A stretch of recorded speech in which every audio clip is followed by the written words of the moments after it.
Everyone, everyone should now be able to use the chat. Perfect. Hi. Hello, Lou Launchbury. Thank you very much for confirming that the chat is working. Thank you to everyone who is joining us on this Wednesday, lost track of time there, Wednesday afternoon. So we are going to be discussing all things switching your DCSR. So concerns you might have, how to mitigate them, how to make it a smooth transition, how to identify that it is actually the right thing to do for your business. We have the wonderful Katie Thorn from Digital Care Hub, who she's the go-to gal for all of these things. So feels really great to kind of have her on this call. An incredible wealth of knowledge when it comes to all sorts of different systems and also all sorts of different ways of being able to access them as a provider and get the most out of them. And then we also have the wonderful Tom Jameson from Sussex Grange. So he is a provider, much like many who have joined us on the call this afternoon, who successfully made a switch from one DCSR, one software platform to another. And he has a number of different lessons and experiences from that that he has very kindly agreed to share with us today. So throughout the course of it, please do feel free to ask questions if you have any in the chat.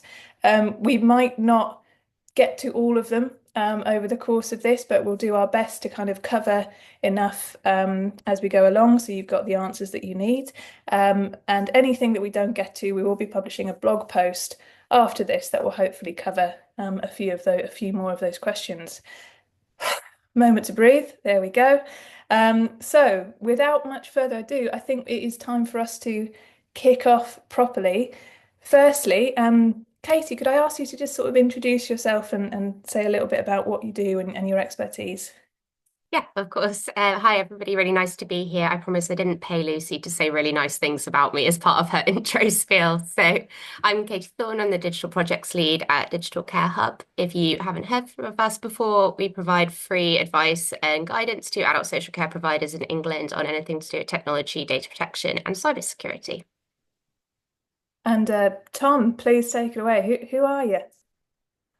Hi, I'm Tom Jameson. I'm a care provider from down near Chichester in West Sussex. We have a care home and a domiciliary care agency. We've set up digital social care records in both using different systems and then switched both of those systems. So I've got familiarity with four different systems and switching twice. Yeah, I think it's good that we can switch and yeah, go from there. For sure. That's a nice place to start. You can switch. It's always an option. So I just want to start from that place that many providers might be in where they feel that something is maybe wrong with the current system, the current DCSR or software system that they're using, but they're not 100% sure. From your experience, Katie, what would you say are some of the key indicators that a provider has maybe outgrown their current DCSR system? Yeah, it's a good question. And I think it's quite timely because I'm talking to more and more care providers who are sort of early adopters of digital care record systems, sort of similar to Tom, who maybe have sort of thought about this sort of 5 or even 10 years ago and now coming to contract end and thinking about what else is there on the market? Is it worth going through the pain of switching, which I know we're going to get into a little bit later on. Um, I think sort of the two main areas that we really hear from care providers about in terms of should they switch is one is functionality. Like they see lots of really good sort of sales and marketing information about all of the different functionality, which is now available, possibly integrating with an email system, or like friends and family portals, all of the extra things which can be bolted on, and saying, actually, is that something that we want as an organization? And particularly as you're more comfortable digitally, if you've already been using a system, I think you tend to have a better idea about what you would like to see next. The other one we see a lot is increasing staff frustration about the limitations of the system that you're already using.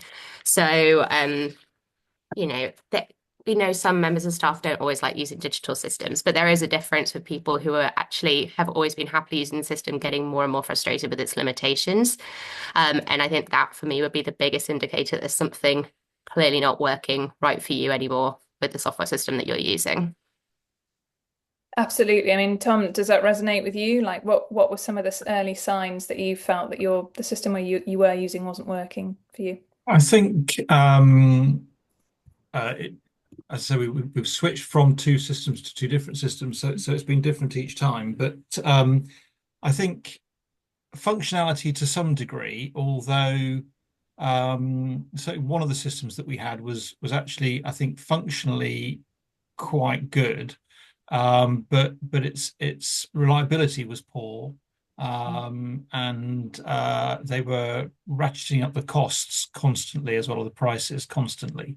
And ultimately, that's what really drove me to change was Yeah. that our costs had doubled with the same volume of users over about a 3-year period, and that's because the mapping functionality that was free then became chargeable, and Mm. the software, the support line that was free became chargeable, and all of those different things that just as a customer really wound me up.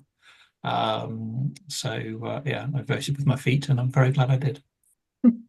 Yes, no, definitely. I think a lot of people now are more in the position where they feel like they can vote with their feet. And it's really important to do because doing that is, it's a sign to whatever provider that, as an industry, we won't just accept the bare minimum or something like, we have that integrity and desire as business owners to get the best stuff.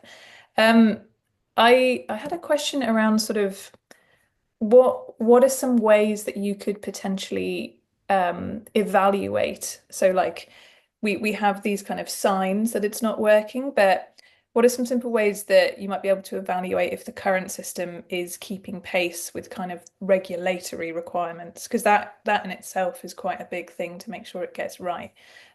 Katie, I know you've got some thoughts on this. Yeah, so I think it's something which people struggle with. It's not always easy to keep on top of all of the different regulatory requirements across the entirety of the social care sector. So when you add the digital elements to that, I think it can be more difficult. Specifically around digital social care record solutions, there is, of course, the assured solutions list, which NHS England maintain, which has a standards roadmap and additional functionality, and that goes through a market assurance process with NHS England. So if you are using one of the suppliers on that list, I think you have that assurance sort of built in and done for you. Mm. That doesn't mean you should be concerned if you're using a supplier who's not on that list. There's plenty of very good ones on the market. It's just maybe a little bit easier for you if they are. I think it's important to have really clear understanding about what your contract is like with your software suppliers, any one of them, regardless of which system you're using. Do frequent checks with them, particularly think about things around cybersecurity. There are specific cybersecurity accreditations you should be looking for in your software contracts. So if they have like an ISO 27001, make sure they do that. Ask about penetration testing and what their approach is to cybersecurity. And then it's sort of just keeping, I'd say, up to date with key newsletters and information. CQC now have very good pages, having said nothing for a long time about digital systems, about what good digital record keeping is, and their sort of expectations around what a digital system in social care would look like. So keep an eye on their newsletters for that. And am I allowed to do a self plug? We have Plug away. we have a free fortnightly newsletter for Digital Care Hub. You don't have to you don't have to sign up for anything like that, which is sort of significant changes or changes in legislation. We would always put into our newsletter to let people know to be checking. Absolutely. If anyone on the call or watching the recording isn't already sort of signed up to that newsletter, it's probably the easiest way to make sure that you're up to date with the latest different technology and things available to you as a provider. Tom, go on. Can I ask Katie a question? Of Do course. So, it. so Let's you do were it. saying about penetration testing and that sort of thing, which, to be honest, is beyond my Mhm. level of understanding. If a provider is on the assured provider list, are you basically saying, therefore, they will have ticked all those boxes? Yes, exactly. So there's specific cybersecurity requirements you need to meet to be on that list, and those are checked by NHS England. So they are point in time checks. It has to happen every year. But most contract penetration testing would be annual anyway. We're not expecting people to do that every day. So yes, they do check that. And then a point really that's just come to mind whilst you were talking is that I didn't do this, but going forwards I would do. If I was signing up to a new provider who was on the assured supplier list, I would ask them to put something in the contract that says if they get removed from the list, I'm free to leave without any kind of bind. Because I'm not sure if my contract says that at the moment or not, but I think that would be something worth putting in, as therefore it kind of puts pressure on the provider to make sure they continue to meet those requirements, doesn't it? Yeah, definitely. Especially if it's something, so a functionality a lot of people really are interested in is GP Connect, so a direct integration, for example, into the GP record, which is only available to those assured solution suppliers. So if that is the main reason you have chosen your software solution because you want that, that's if that suddenly was taken away because they're no longer assured, they wouldn't be meeting the functionality you need. So I think it's something to definitely have conversations with your software suppliers about. Mm. No, absolutely. And I think that that's a really interesting idea to sort of before things even get kind of in place to put suggest those kind of things in the contract itself. Yeah, I think that there is this point before you sign where you do still have power, and I think we speak to a lot of people um who have been stuck in contracts with sort of other suppliers and stuff, and there was various fine print and various things that actually have Mm. tied them in for longer than they thought initially. So yeah, definitely focusing on that contract and making sure it fits your needs before you go for it is a really, really good place to start. Um, Mm. I wanted to kind of speak a little bit about we've kind of spoken about these initial signs that maybe it isn't working, initial things that you should look for to make sure that regulatory compliance is there. But I mean, the team is really, really important. Like one of the biggest things that prevent people from moving on is that their team are sort of more in a better the devil you know mindset. So the technology might not be the best, but it's what people are used to.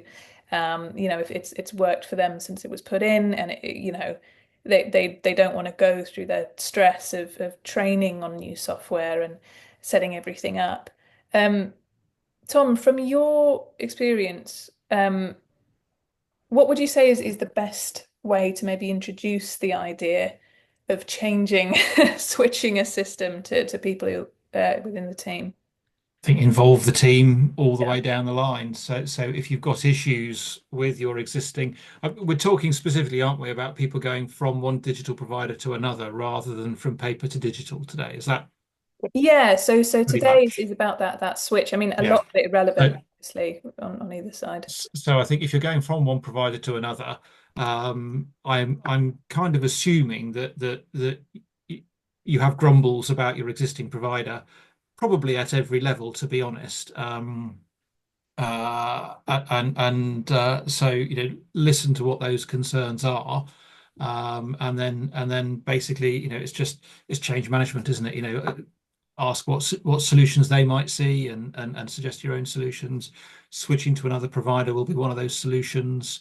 And if you found, obviously there are steps in the process, but once you've found a provider you want to switch to, I'm going to assume that's a provider that's got a fairly intuitive system, Mm. and then involve key people in the demos and everything else. Again, that's one of the sort of joys over the last sort of 5 years or so. Everything can be done online these days, can't they? And the online Mm. demos are fantastic for this sort of purpose. I think better than having sort of somebody in your office with you. Mm. And one of the things I always do with an online demo, if it's software related, is I ask the presenter to let me control the mouse, or indeed get your team to do it. Just Mm. somebody at your end rather than their end, because if you have a demonstration and somebody's just clicking through saying you go from here to here to here to here, and you're like, I missed all of that. I've got no idea how that happened. And if you've got the mouse, you can go at your own pace.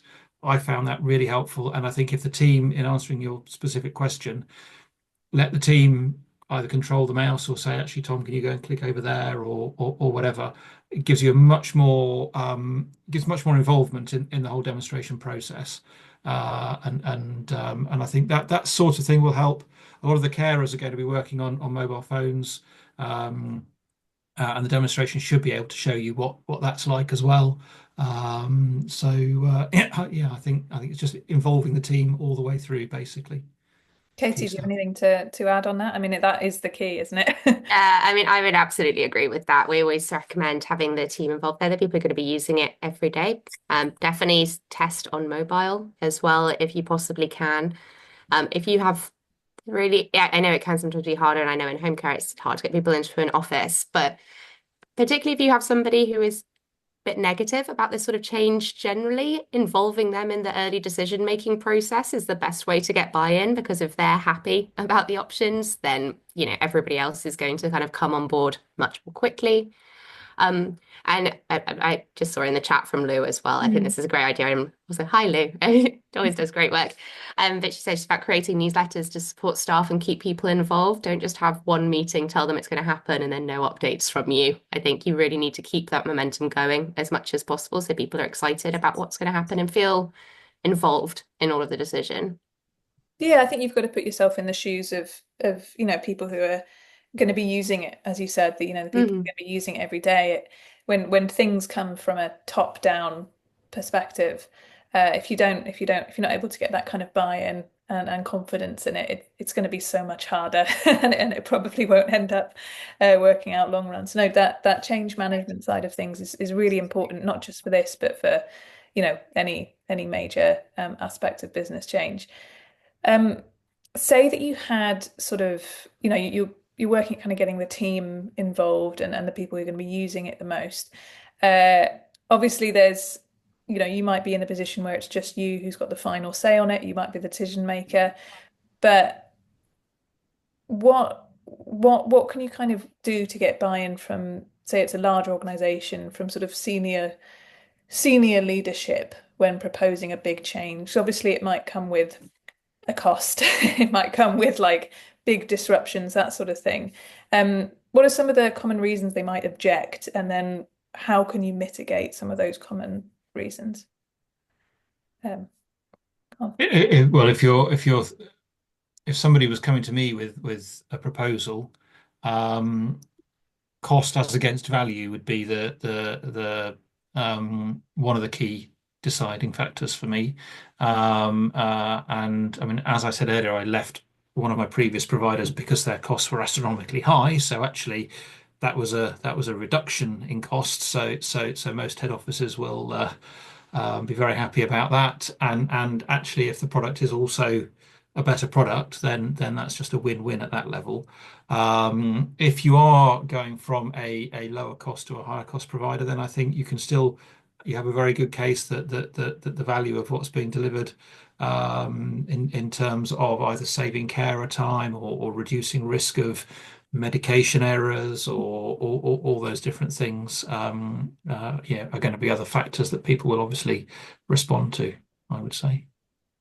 Yeah, I'd agree with that. I think cost is a huge one, and risk as well is obviously, especially if you're working with a board, they're going to be very concerned about risks, and mitigating disruption is going to be a big one. Some people choose to sort of dual run systems or to have contingency plans, really talk about what that process is going to look like. What happens if on the day you're deciding to switch over, CQC inspector walks through the door. I know they're not around all the time at the moment, but it's just always the day you don't want it to happen, isn't it? And having really clear outline of what it would look like for senior management is important. And also thinking about what your key performance indicators are going to be for that company. Sort of have a plan of, if they do approve it, this is how we're going to measure that this is the right system. We can measure how it's better than the last one.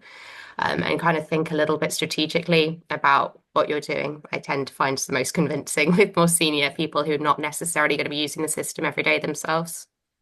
no, absolutely. I think, yeah, that cost piece, often the cost of, here's what it will cost if we don't do it, Hmm. can be more compelling than sort of like here's what it will cost if we do it. In in terms of the switchover, the way the contracts work anyway, you probably won't have one system stopping and the next one starting. So there will be an overlap of systems. So what we've always done is had a perhaps more by accident than design, but a fairly lengthy crossover period, Mm. which actually is really reassuring because then you can, if you need to delay the start by a week or two for whatever reason, then you can. And then once you do start, we have always just gone from cold turkey on a Monday morning, right? Here's the new, we're going to start using whatever system today. And always knowing that if the wheels came off, we could go back to the old system by lunchtime, whatever. We could just go straight back to it. But if you've planned well, then hopefully it will just be a smooth transition. Definitely, definitely that long, slow burn with an eventual let's do it. That's definitely the way that I know at Birdie we recommend that people switch onto stuff because if you assume oh we'll all be up and running within a week that way everyone's Takes a bit longer than completely that. unhappy. Yeah, so no, I think with any particular big software change with that amount of data transfer and that amount of training having that roadmap that you can show the senior team in terms of here's how we'll gradually implement and make sure that we're covered from all angles is going to be really key. Um, when so we kind of have spoken a little bit about the how you might evaluate initially, like whether a new supplier is right for you. So obviously, most people either start with a recommendation or they go on the internet or they go to Digital Care Hub or they look at the assured suppliers lists. So you've kind of maybe got a list of potential suppliers, even just from that. What, Katie, I'd be interested to hear sort of what you feel are maybe the core features that if you're a care provider looking for a new software, what are maybe like the top three core features people might want in that new provider? Yeah, so it obviously every provider is different, so it will flex. But the ones that I hear most often, at least when I'm talking to care providers about this, is um, usability in terms of frontline staff. Really want to know that it's easy to use, that it makes sense, that you're not having to spend hours and hours on training to get somebody used to the system. Most of them obviously app-based right now, fairly user-friendly, but that is something which is really key. As part of that as well, making sure that it works on the mobile devices your staff have. I know some of the systems only work on Android or only work on iPhone, so make sure it's one that works for whatever phones your teams have. Really important. Um, Also, quite often we see people are looking for additional features and functionalities. So, is there also an email system which is built in? Is there rostering which is connected? Do you have a friends and family portal which is linked to the digital social care record? It doesn't necessarily need to be native to that software system. It could be that they integrate with another company who provides that really, really well. But generally, when people are switching, I think you have a better idea than the first time you go digital of exactly what your needs are. And so those are sort of real drivers for people. And I think it's still quite important because as you mentioned, as you shortlist down to a couple of different suppliers and then you try and pick between them. And so trying to really be clear about what outcomes you're trying to achieve with this switch. Cost is obviously one thing, but if we put that to one side and just assume that they're exactly the same price, but the only differentiator is going to be what outcomes you can get from that software. And so being really clear in your mind that these are our like non-negotiables, this is what we need. These are our nice to haves, but doesn't matter too much. And these are things that are, say, on the development roadmap for the software supplier for the next 3 years. So we know they're coming and that's fine with us. We don't need it right now. It just helps you to have those conversations with the software suppliers, which are a bit more meaningful and pertinent, and gives you those clear ideas about what decision to make. I mean, Tom, I Um, know when you, yeah, sorry, when you were vetting for potential suppliers, you had quite a robust sort of process that you had. Can you speak to that sort of how you? Yeah, I'm going to add one more thing to Katie's Oh, go list on. first, Yeah. which was offline functionality. Oh, yes. Really important. Again, if people are switching from one provider to another, they've probably already got that in their heads. But you absolutely need a system that works offline, either for remote houses or for, as is happening in our area at the moment, the mobile mast has gone down. So people have to keep having to come back to the office to get Wi-Fi to update, which is a bit of a pain. But at least they can log in at the clients' houses and stuff. Yeah, my system. I put together a fairly extensive spreadsheet with a list of desirable and essential and desirable features down one side and a list of providers across the top. And then just ticked off from just doing your own sort of online research what you think each provider does. And then for me, I think the best way to get down to a shortlist is to go to a care show, one of the big care shows where Mm, most of the providers will be, and go to provider A, ask them about their system and have your spreadsheet and a clipboard or whatever, and tick things off. When you go to provider B, they will say, "Oh, and our system does this." A might also do that, so you then need to go back to A to ask if their system does that, if that's something that you want. So don't assume that because there's so much functionality there that nobody will be able to tell you everything that their system does. So if somebody tells you about something their system does and you really like it, then go and if you have other systems that you're also still considering, ask them if they do it as well because they might. So I think yeah, shortlisting at a care show is really helpful. And then as I mentioned earlier, the online demos after that really. So once you've got down to a short list, then doing the online demos and then repeated online. If you've got down to just two, maybe that's when you might get the staff in to say, right, which of these two systems do you prefer? And yeah, nail things down that way, really. And actually, final point that I added in just a short while ago, we have always finally, once we've made a decision on what system we want to use, we've then asked for the name of a provider who we can go and visit, who is using the system, and A, see it in action, and B, just have a warts and all conversation with them which I think is really helpful. I think that just I've done that for both of the systems we're now using, and in both cases it convinced me to use the system. But equally, they could have just said, "Oh, do you know what? They say all these things, but the reality is very mm, different."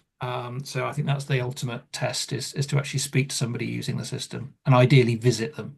Um, Yeah. mm. And if you can't sort of get to one of the big care shows, which I agree with Tom, it is a helpful way to get them all in the area. Do you see what's happening locally or local ICB? Quite often they have sort of social care forums where there'll be not all suppliers, but there will be some suppliers there, or local manager forums as well. And you can also get advice from, there's quite a lot of big Facebook groups now, obviously, for registered managers in care. The Outstanding Managers Network and others exist where there's questions basically 3 or 4 times a day now with, I'm thinking of switching to this supplier. What are people's thoughts? So there are, if you can't get to Birmingham or London for one of the big shows, are other options available. But I Yeah. would actually say to that, if you're, it's such a big commitment. It's huge. I would struggle to understand why you couldn't get to either London or Birmingham, because there's going to be a lot more hard work involved than a day or two visiting a care show. So if you haven't got the time to visit a care show, then don't switch suppliers because you haven't got time to do To all the put other in work that's work. involved. I would say. No, fair. I think that's a good point. Definitely the that sort of in-person element, whether it's visiting the provider at the care show or as you suggested, Tom, like pushing to actually speak and maybe even go see it in action, with another person using it. That is definitely the best way to Mhm. Mm. to set expectations because, as someone who works in marketing fundamentally. I'm very well aware of of how far, a good website can go. But seeing something in practice being used, hearing the feedback from it is so important. I'm going to do two half plugs here. I know I'm not supposed to be doing plugs, but basically the two suppliers that we use, software suppliers, are, funnily enough, Birdie and in our domiciliary care, and Nourish in our care home. And so if anybody who's attending today wanted to come and see us in Chichester to see either of those systems or both of those systems, then contact me via Katie, I would suggest, and yeah, happy to do that. That's a very kind offer, Tom. So yes, if anyone is curious about yes, Lou is saying yes, please, Tom. So, but I've got Lou's email address. I can definitely Yeah, link you yeah, both yeah. great, up. we'll set it up. So yeah, I think if anyone is curious about Birdie for dom care or Nourish for residential, then Tom is willing to chat. So that's really useful. So sort of we've had this evaluation period. You've mentioned that kind of like the um this is essentially a really important time because you want to make sure that before you commit, before you Mhm. sign on the dotted line, that you are sure that you have a plan, you're sure that it's going to be the right thing for you. Um, I mean, one thing that pretty much every DCSR person does is the demo, is a product demonstration. You've already mentioned asking if you can take control of the mouse, Tom, which I think is a great idea. Um, but do you, and this is a question for both of you, do you kind of have any key important questions that should be asked during that product demonstration from your perspective? What must you know? I think, I mean, in a way, that goes back to two things really. The list of essential and desirable things you've got on your spreadsheet if you're copying that system, Mhm. and also the usability, how intuitive is it? Mm. And I think that's what really comes over in a demonstration, I think. And particularly if you've got control of the mouse and they're telling you to do something and you're like, well, I don't understand. Well, then it's probably not a great system. And definitely, yeah, getting them to do a mock-up of a mobile phone on the demo as well, which I think is fairly easy to do. I think most suppliers can do that. So yeah, I think it's the usability of the system that the demo is mostly about from my point of view. Absolutely. I think that's a sensible answer, which I also would have given. So I'm going to give one which maybe sounds a bit more silly, but I do think it's really important to be aware of the vibes on the call. I know this sounds ridiculous, but you're likely it's going to be a really long-term relationship that you're going to have with the software supplier.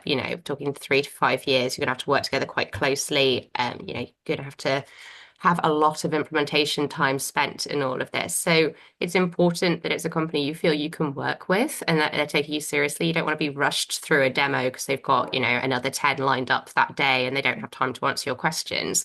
So I know it does sound trite, but actually feeling comfortable with that organization who you could have a multi-year contract with is going to be really important. So do pay attention to that sort of feeling. Do you feel you're being listened to and taken seriously? I think it's Really important. agree. Mm. I mean, would that be in terms of red flags to watch out for? Would that be one, the sort of like the sensation of being rushed?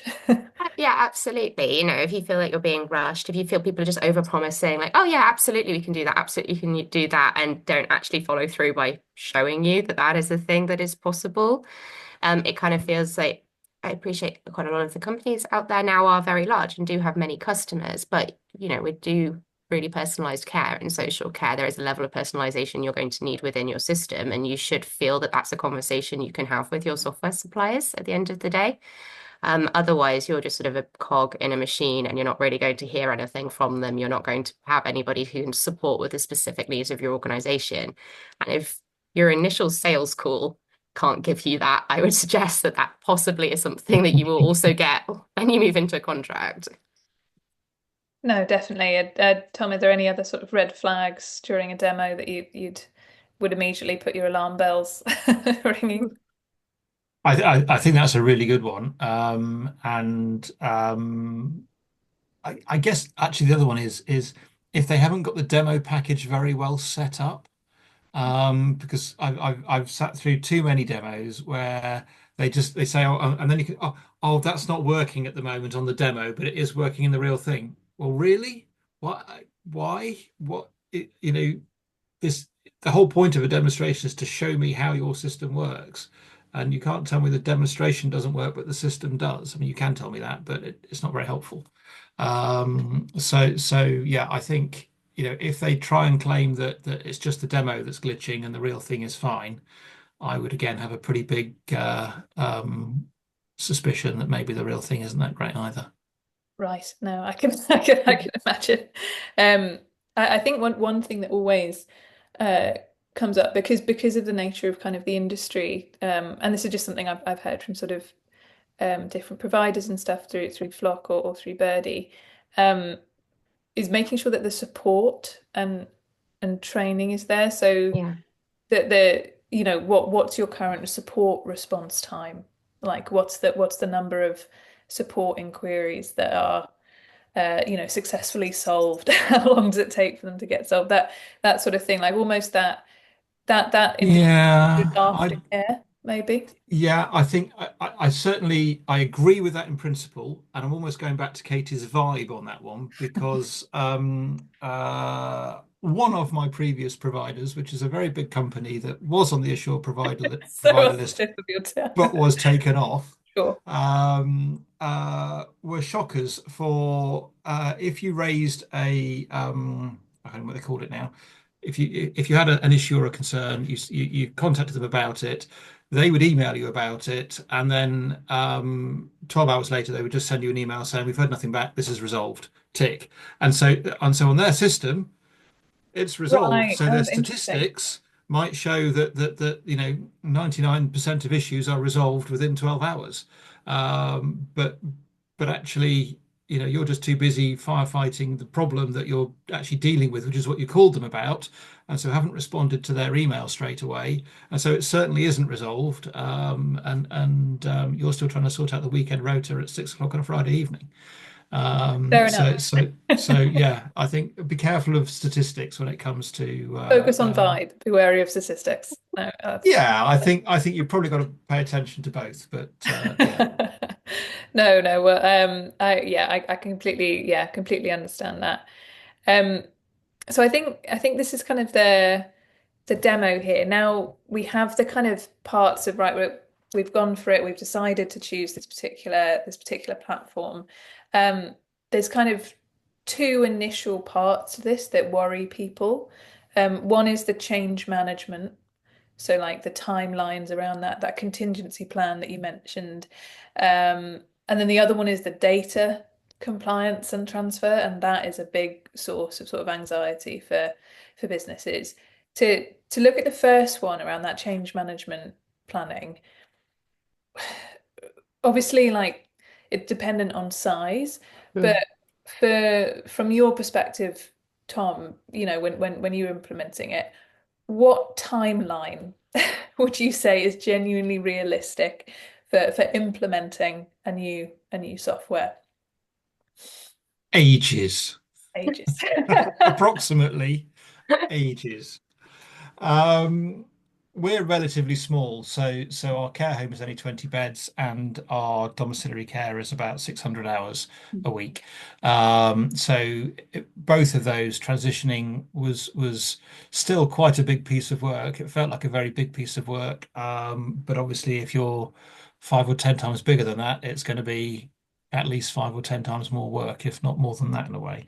Um, but you will have a bigger team to help do it, of course, as well, and more resources. Um, I think uh, it's really hard to be specific on that because it just depends how what resources you're throwing at it. And I know some providers will say they can, if you can pay the provider to enter data for you and that sort of stuff as well, which I haven't ever done.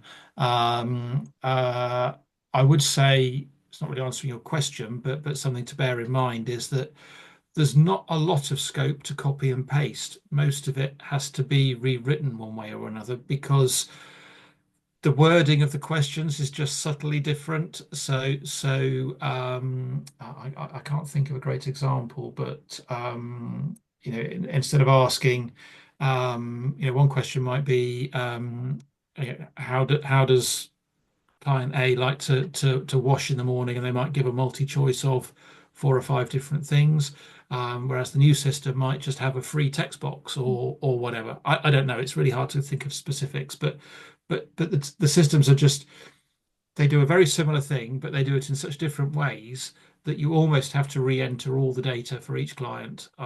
In my opinion, there may be better ways of doing it that I haven't discovered, but it feels like you literally have to sit there with 2 computer screens and check the details for Mrs. Smith on that one, and then either you can copy and paste, parts of a care plan or whatever may be, but essentially there's going to be a lot of re-entering data, I think. So if you allow however much time you think you need to re-enter all the data for every client you've got and every member of staff, because most of these systems look after staff as well, then double that, then you're probably about there on how long it's going to take, which is a very unspecific answer, but but a realistic answer. I think, if you're looking to switch because you just sort of like, oh, this will be fine. We'll switch over within a week. That's definitely not maybe the best frame of mind to go into a big switch with. I think it's that long-term play of like, we're going to get it right this time, so we're gonna do a long-term timeline of transfer. Oh, sorry, tell me. yeah, I'm just thinking I have got a timeline in my head for our dom care switch, which is that we tried to notify our old provider 3 months. Well, we just decided we were going to leave, looked at how long was left in the contract, Mhm. and it was like 2 months and 3 weeks or something. But we had to give them 3 months notice. Mm. Otherwise, we were tied into another year. And so I swore a lot and was a bit angry with them. But actually, they did me a big favor because we used most of that year to actually finally choose which provider we were going to. That's probably half the year, to be fair. Yeah. And then the other half the year to actually transfer the data across. So in a funny sort of way, they did us quite a big favor. We didn't rush it, but the whole process probably maybe 9 months it took from looking looking sort of determinedly for a new provider, finding the provider, and transferring the data. I would say 9 months. We tend to recommend that you start thinking about it in your final year of contract, if at all Mm. possible. Not that you'll need the whole year, but just giving yourself that sort of run into the timeline to thinking through what you need, whether it's right for you, all the way through to full implementation. We would say Mm. last year of contract, start thinking about it. The fastest I've seen it done is in about 4 days, but that was but massive mitigating factors. There was a major cyber attack on Ah, the current yes. system. Yeah. People need to switch because they're quite a large organization, really desperately. This is actually around staff planning and rostering systems, not care record systems, and needed to get something up and running, so bare bones. So there was a long time afterwards in terms of data transfer of all of the historic data. So in an emergency situation, some organizations have done it very quickly, but would not recommend that approach at all. Oh No. gosh, I'm so sorry somebody was hit with Yeah, by no, the I chat. think, I think we all know we're all familiar with the yeah. Yeah, it's all public data now. Everyone Yeah. can look up the major cyber attack in social care. So Yeah. No, it was definitely that there was a number of providers that were using a combination of that software and Birdie, who we sort of yeah, the whole team was in the office late at night being like, okay, let's bring them across, let's save the data, let's do that. So no, yeah. it was a big time. It was very big. Yeah, and some that sometimes when things are very difficult, people can move very quickly. Yes, and then spend a long time recovering and doing deep breathing exercises for a Yes. while. So no, I think that's a really, really good indication from your experience, Tom, in terms of that timeline there, and and from Katie, like when you should start looking, which is in that before it's coming up to the end of the contract, not in the final month. Start looking, a year in advance, start vetting, start, going to the trade shows, creating the Sussex Grange trademark spreadsheets for switching. Um, you also mentioned sort of, I'm just conscious of time, but this is such an important kind of topic. The contingency plan to have in place before making the full sort of switch. Um, what does that contingency planning look like for switching over? Um, Yes, so you need to really make sure you're aware about what your core data and systems would be and sort of think through worst case scenarios about what if literally everything went wrong at the same time, somebody's swiped through your Wi-Fi, there's no data anywhere in the area, one system just gets switched off and you can't access it. Three of those things probably won't happen at the same time, but what would happen? Um, we we have it, it's mainly for around cyber attacks, but would also help in this case. So we have business continuity planning guidance, which you can use, which has sort of prompts of things that you can think through just to have a bit of a plan in place, which hopefully you never have to use, but it's always helpful to have thought it through. I think also it can be quite reassuring. I know when I was working in a nursing home and we switched, it was quite an anxious time, like during the whole process in case it goes wrong. And I hear that quite a lot from other care providers that it's quite nerve wracking, I think, is probably on those final days. So knowing that you've got that contingency in place can be really helpful for mitigating some of those nerves. Absolutely. I mean, Tom, were there any specific kind of tools that you use to contingency plan or that sort of thing?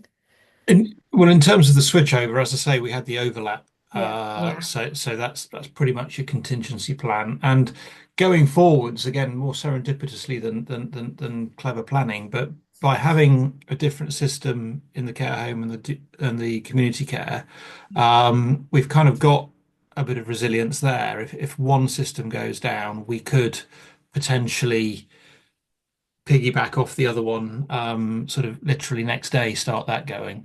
But you've still got the whole data loss to deal with, potentially. Again, as most people, as the purpose of the call is looking at transferring from one digital provider to another, Mm.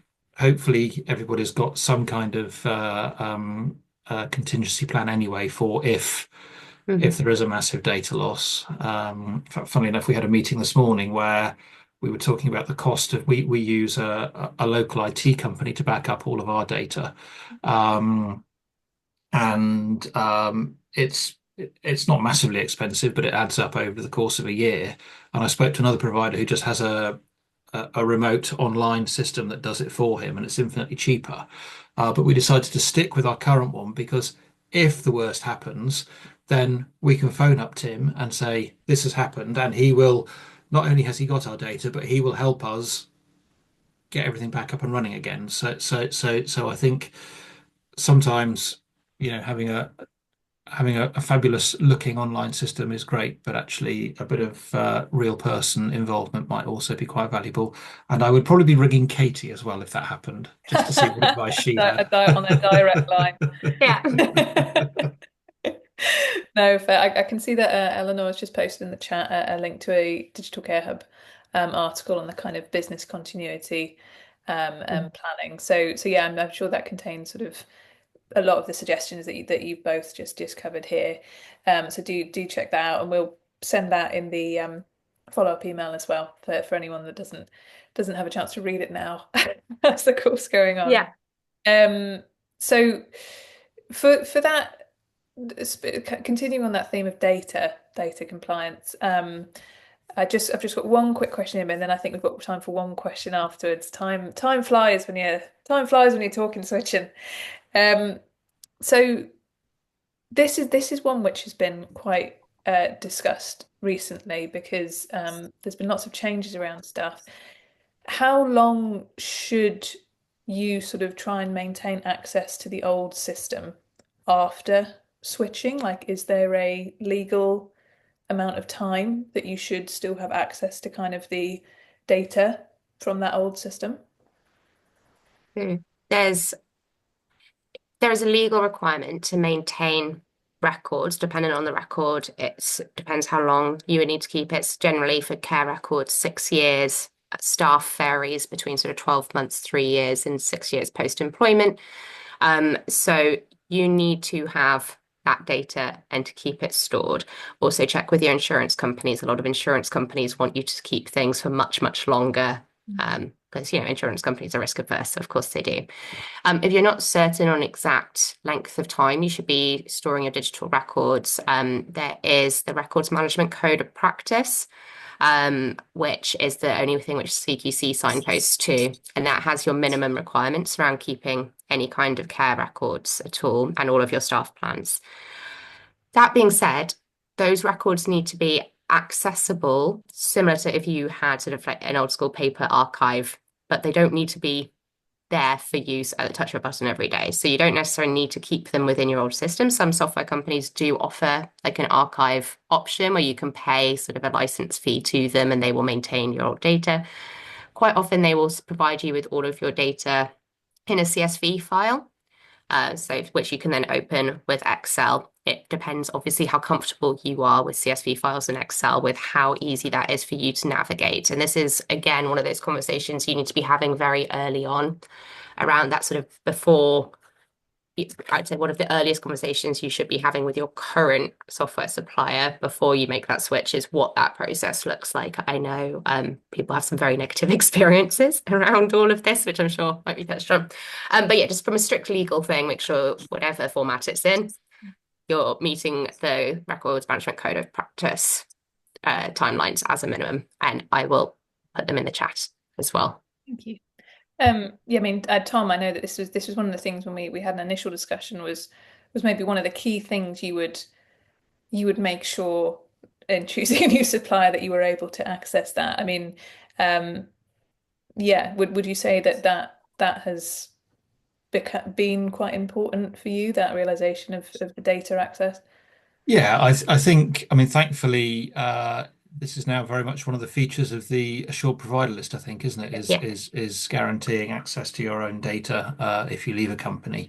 As Katie said, the basic legal requirement essentially is 6 years. I think my insurance company has asked me to confirm that I keep documents for 20 years, and other people have said 30 and even 50.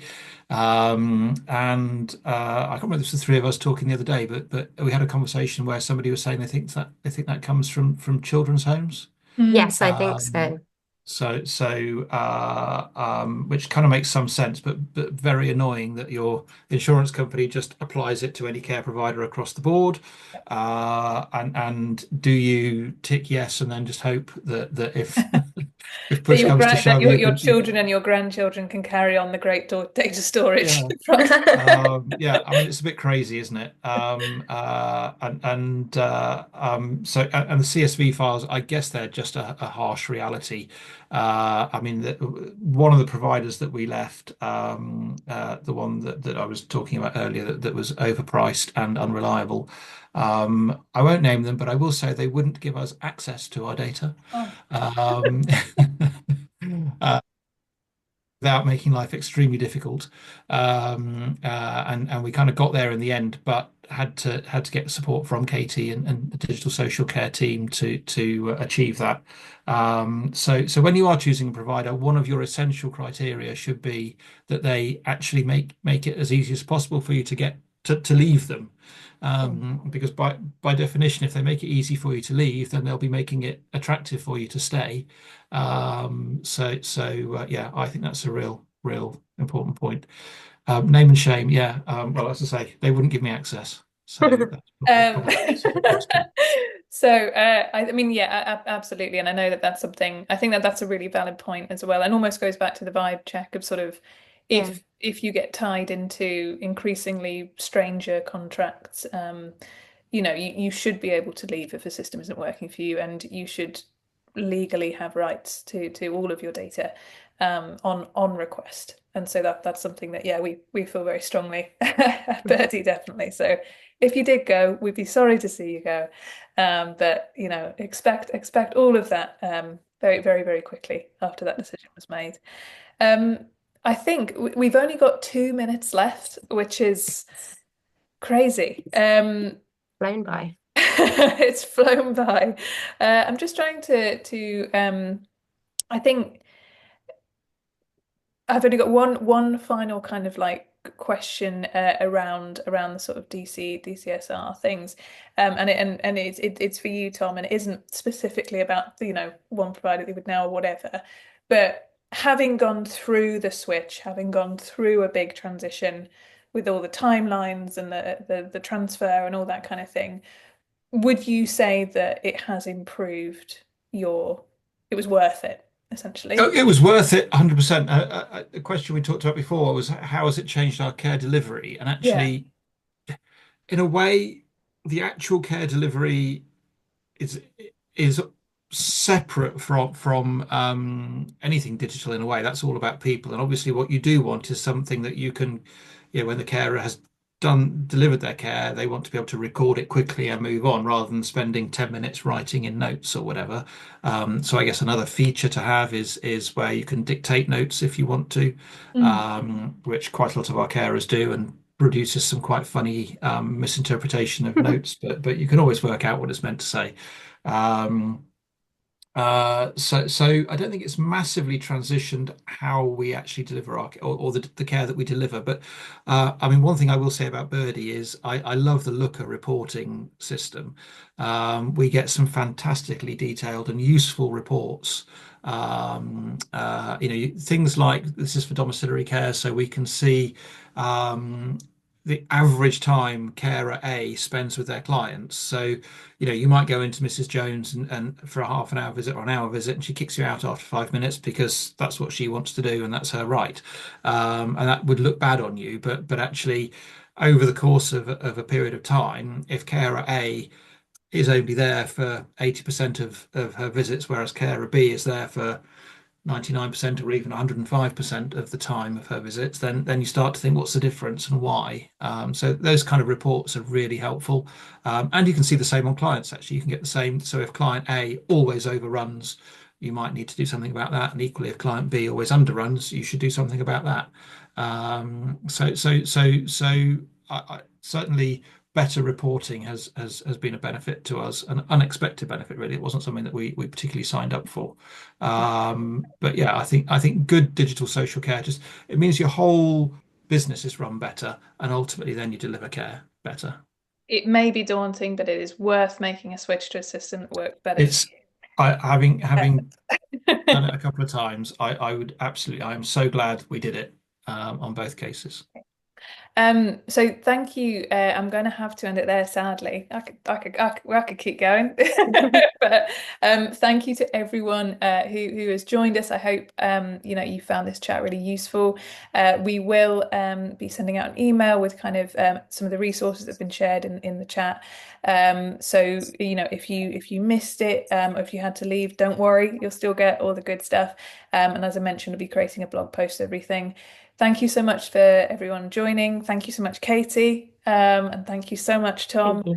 And I hope you both I hope everyone here has a wonderful rest of the day. And thank you. Thank you. Just quickly, just say, Katie, if you would forward Lou's email to I me, then we can make contact. I Don't worry. will. Love to see Cool. it.